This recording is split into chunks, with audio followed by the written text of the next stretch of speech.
Dengan banyaknya peluang yang ada saat ini, sayangnya masih banyak yang gagal untuk bisa mendapatkan penghasilan yang layak.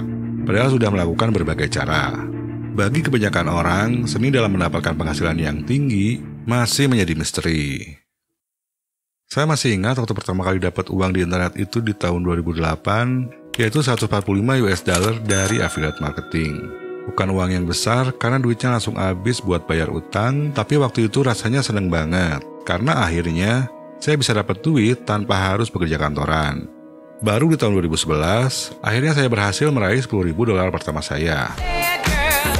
Tapi uangnya nggak saya habiskan untuk foya-foya, karena gaya hidup seperti itu hanya akan menghabiskan uang. Jadi uangnya saya gunakan untuk sesuatu yang bisa menjamin masa depan saya. Dan sampai sekarang, saya menggantungkan hidup 100% dari internet. Di mana hal tersebut memungkinkan saya untuk kerja dari mana saja. Tapi kalau saya lebih memilih untuk kerja dari rumah, supaya bisa lebih dekat dengan keluarga. Awalnya buat saya sendiri juga nggak gampang, saya cuma lulusan SMA, dan saya nggak pernah belajar formal mengenai finansial, bisnis, dan juga marketing. Tapi selama perjuangan saya cari duit, saya menyadari bahwa ternyata ada 3 rintangan yang selalu menghalangi keberhasilan kita dalam mendapatkan banyak uang. Terlepas dari apa yang kita lakukan, entah itu jadi YouTuber, TikToker, penulis, musisi, pedagang, dan juga profesi lainnya, 3 rintangan tersebut selalu menjadi tembok yang tebal yang sulit ditembus. Kenapa pekerjaan yang menguras tenaga, upahnya itu minim, sedangkan yang duduk santai dibayar lebih besar? Lalu ada juga yang pekerjaannya itu terlihat menyenangkan, Mati lampu, ya sayang, mati lampu. Tapi mereka dibayar dengan sangat tinggi.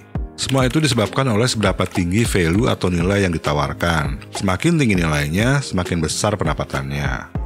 Seorang artis bisa dibayar tinggi oleh stasiun televisi kalau sangat membantu dalam menaikkan rating acaranya. Yang Jimin yang mana Jimin? Saya.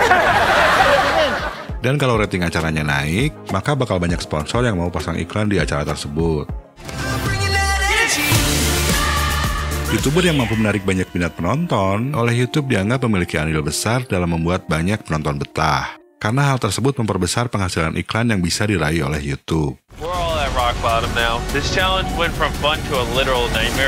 Jadinya mereka lebih sering direkomendasikan algoritma dan tentunya dapat AdSense. Harga endorse mereka pun tinggi karena jadi solusi bagi perusahaan yang ingin mempromosikan produk mereka ke banyak orang tanpa harus bayar mahal ke media seperti televisi. Dan dalam industri lain seperti olahraga, bisnis, dan juga teknologi, hal yang sama juga berlaku.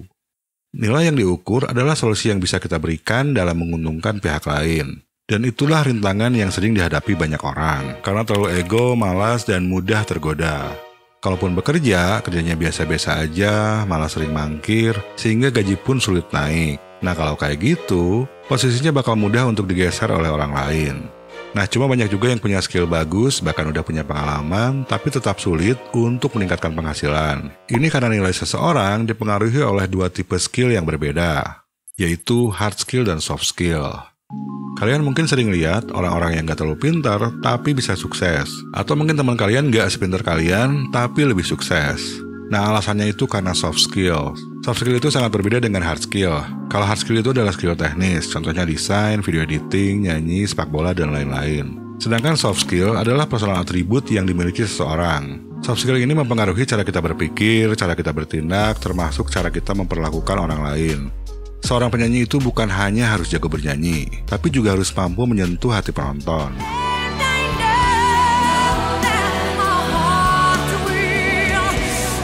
Salah satu soft skill yang penting dalam bekerja atau berbisnis adalah kemampuan beradaptasi. Soft skill dalam beradaptasi memungkinkan saya untuk melakukan pivot dan manuver di saat terjadi perubahan secara tiba-tiba atau di saat ada sesuatu yang tidak berjalan sesuai rencana.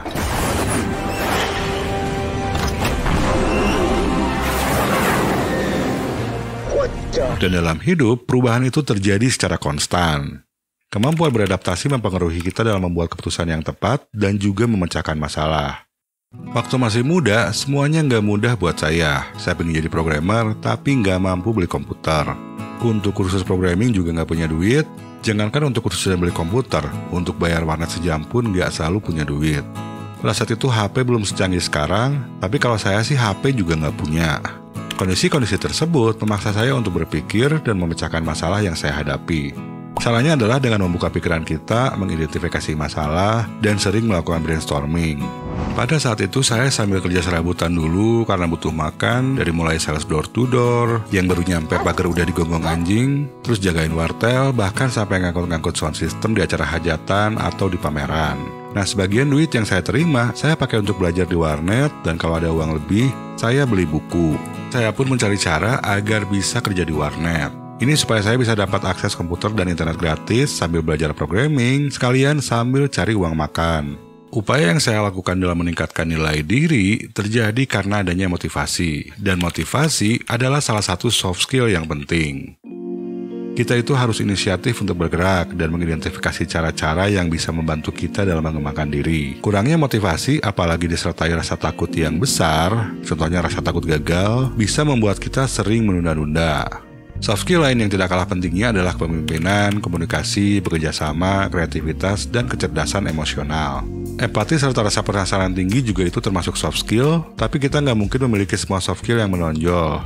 Soft skill biasanya terbentuk oleh kebiasaan kita, influence dari keluarga dan orang di sekeliling kita, serta hal-hal yang kita konsumsi seperti buku dan tontonan. Soft skill adalah sesuatu yang bisa diperbaiki, walaupun butuh waktu dan proses. Coba cari bahasan mengenai cara meningkatkan soft skill dan juga kecerdasan emosional di Google. Jadi coba kita identifikasi soft skill kita yang udah bagus dan identifikasi yang masih harus diperbaiki, terutama yang bisa mendukung kemajuan kita. Seberapa hebatnya hard skill dan soft skill yang kita miliki, pada awalnya tidak ada yang tahu siapa kita dan tidak ada yang percaya dengan kemampuan kita. Waktu masih kerja dan akhirnya saya bisa mendapatkan kerja di warnet, saya nggak ngemis kerjaan sambil memelas. Tapi saya mendekati dulu pegawai dan pemilik warnet tersebut. Dan setelah kenal dengan mereka, saya mendemonstrasikan kemampuan saya dalam memberantas virus komputer. Tapi saya nggak minta bayaran sama sekali, malah saya tetap bayar saat main di warnet tersebut. Nggak lama kemudian, pemiliknya menawarkan saya untuk kerja di warnet tersebut. Kuncinya adalah jangan nunggu lama untuk segera bertindak, tunjukkan skillmu kepada orang-orang yang tepat tanpa memikirkan dulu soal bayaran. Selain memanfaatkan fasilitas warnet untuk belajar programming, saya juga belajar mengenai bisnis online serta internet marketing. Lalu saya juga sering praktek, mencoba bikin website yang dimonetisasi dengan AdSense dan juga program afiliasi. Cuma waktu itu ilmunya masih kurang, jadi semuanya gagal. Yang terpenting buat saya bukan uangnya, tapi pengalaman yang diraih. Selain itu, orang jadi mulai tahu kalau saya bisa bikin website. Lalu ada teman dekat yang bilang kalau kenalannya dia lagi cari orang yang bisa bikin website. Jadi langsung aja saya nawarin diri. Dan setelah warnetnya bangkrut, saya tetap melanjutkan menjadi freelancer di internet, di mana saya pernah ceritakan di video ini. Sampai di penghujung tahun 2008, ada satu klien yang mengejak saya untuk membangun bisnis dengan target market luar negeri. Jadi untuk bisa maju, kita harus mengambil langkah-langkah kecil terlebih dahulu. Dan kadang langkah yang cukup berbahaya. Jangan terlalu takut untuk keluar dari zona nyaman, dan di sisi lain, kita juga belajar untuk menganalisa resiko dan melakukan perhitungan. Hampir setiap jenis profesi, termasuk saat saya membangun channel YouTube ini, kita itu harus secara kontinu melakukan pembuktian diri sampai akhirnya bisa dapat momentum atau mencapai tipping point. Jadi bukan sekedar mencari uang, tapi melakukan branding. Ini sama halnya dengan penyanyi atau musisi sebelum jadi artis terkenal, mereka harus melewati panggung-panggung kecil dulu serta mengikuti perlombaan.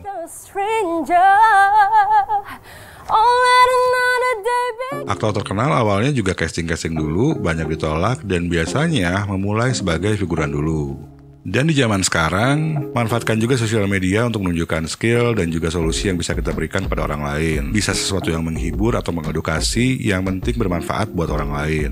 Kuncinya di sini, lupakan dulu soal menjadi viral. Tapi fokus dengan memberi dan membuktikan kemampuan kita.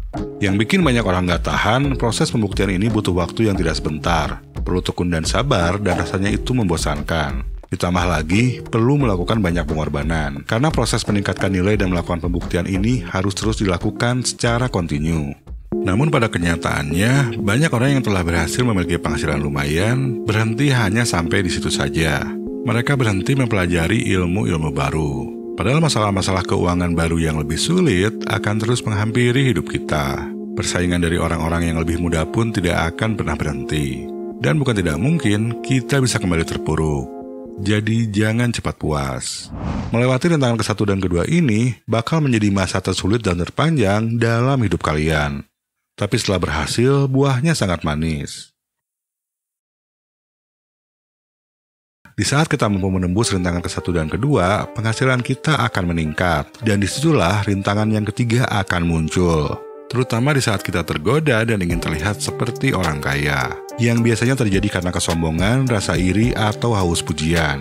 Dan akhirnya duitnya malah habis buat beli kemewahan. Jadi percuma juga kalau punya penghasilan tinggi, tapi lebih besar pasak daripada tiang. Apalagi cicilan di mana-mana. Jadi cuma kelihatan kaya, tapi jiwanya tetap miskin. Nah, jadi sebelum membeli kemewahan, akan lebih bijaksana kalau kita belajar mengontrol dan meminimalkan pengeluaran. Apalagi kalau kita memiliki banyak utang, jangan ditambah lagi, tapi selesaikan dulu utang yang ada. Dan setelah itu, kita harus berusaha memperbanyak sumber pemasukan. Karena sulit kalau kita hanya mengandalkan satu sumber pemasukan saja. Dan untuk itu kita perlu mengerti 3 jenis income. Jenis income yang pertama adalah jenis income yang diketahui banyak orang dan banyak dikejar-kejar orang, yaitu earn income atau pemasukan aktif. Bisa dari kerja kantoran atau jualan, intinya penghasilan yang kita dapat dari hasil keringat. Hal tersebut biasanya disiasati orang dengan melakukan kerja sampingan. Kalau melakukan 2 kerjaan mungkin masih sanggup ya, tapi kalau 3-4 pekerjaan aktif, bisa-bisa kena tipes. Earn income atau pemasukan aktif ini akan ikut berhenti di saat kita berhenti bekerja. Entah itu karena dipecat, sakit, atau jasa kita sudah tidak diperlukan lagi. Tapi di sisi lain, kita juga nggak mau kembali ke masa suram dan mulai lagi dari nol. Jadi kita harus berusaha untuk meraih income yang kedua, yaitu passive income. Tapi sebetulnya, passive income itu nggak 100% pasif. Musisi dan pencipta lagu bisa mendapatkan passive income dari royalti lagu. Tapi awalnya mereka tetap harus bekerja dulu untuk bikin lagu yang enak. Setelah itu mereka harus rekaman, melakukan serangkaian promosi, syuting video klip. Nah, kalau lagunya udah benar-benar jadi hits, baru mereka bisa mendapatkan income yang pasif. Seorang penulis bisa dapat passive income kalau bukunya laris dijual. Dan seorang pengajar bisa sambil jualan kursus online melalui situs web seperti Udemy atau Skillshare. Lalu seorang graphic designer bisa sambil menjual ilustrasi di situs stock foto untuk mendapatkan passive income. Uang $10.000 pertama yang saya raih di tahun 2011 adalah hasil penjualan WordPress Theme yang saya lakukan dengan partner saya, Welly Mulya. Setelah terus jualan dan ngumpulin duit selama tahun 2011, di tahun 2012-nya kita gunakan untuk membangun bisnis SaaS alias Software as a Service. Software as a Service ini pada intinya aplikasi berbasis web di mana para customer itu harus berlangganan. Ada yang bayar tiap bulan dan juga ada yang per tahun. SaaS yang pertama saya bangun dengan partner saya adalah Jaksa dan yang kedua adalah Bertsen. Jadi kita emang secara kontinu nge-reinvest sebagian uang yang kita dapatkan, termasuk untuk membangun tim. Penghasilan semakin besar itu berarti kerjaan tambah numpuk. Problemnya, waktu yang tersedia dalam sehari itu tetap 24 jam, dan kita nggak bisa melakukan semuanya sendirian. Jadi sebagian pemasukan digunakan untuk membayar pegawai yang lebih ahli dalam programming daripada saya. Dan jadinya saya punya waktu luang yang bisa saya gunakan untuk mendapatkan passive income lainnya. Penghasilan dari menyewakan sebuah tempat pun termasuk passive income. Kos-kosan, kontrakan, atau gudang misalnya. Nah, jadi YouTuber pun juga bisa mendapatkan passive income. Contohnya saya sendiri masih dapat AdSense dari video-video yang saya bikin di masa lalu. Dan saya pun selalu memasang beberapa link afiliasi di deskripsi video saya. Jadi saya juga mendapatkan passive income hanya dengan memasang link ini. Dan komisi terbanyak yang saya dapatkan tiap minggu adalah dari Shopee. Tapi AdSense, komisi affiliate ataupun endorse jumlahnya itu tidak terlalu besar. Selain itu yang namanya akun medsos bisa hilang karena di-hack atau di-ban. Jadi untuk lebih mengamankan posisi kita, di saat subscriber atau follower di medsos sudah berkembang, promosikan bisnis atau produk milik kita sendiri. Semakin kita bertambah tua, efektivitas otak dan kinerja kita akan terus berkurang. Tapi kebutuhan hidup serta masalah biasanya tidak mau kompromi. Disinilah pentingnya jenis income yang ketiga, yaitu portfolio income. Portfolio income memungkinkan kita untuk memiliki penghasilan tanpa harus bekerja keras. Contohnya di saat kita memiliki saham di suatu perusahaan, kita bisa dapat dividen. Dividen adalah bagian dari keuntungan perusahaan yang dibagikan kepada pemegang saham. Besarnya dividen yang kita dapatkan bergantung pada jumlah saham yang kita miliki.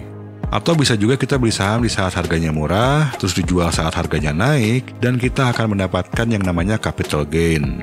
Capital gain adalah keuntungan yang diperoleh dari selisih harga jual dan harga beli saham. Selain investasi saham, ada banyak investasi lainnya seperti deposito, obligasi, dan juga kripto.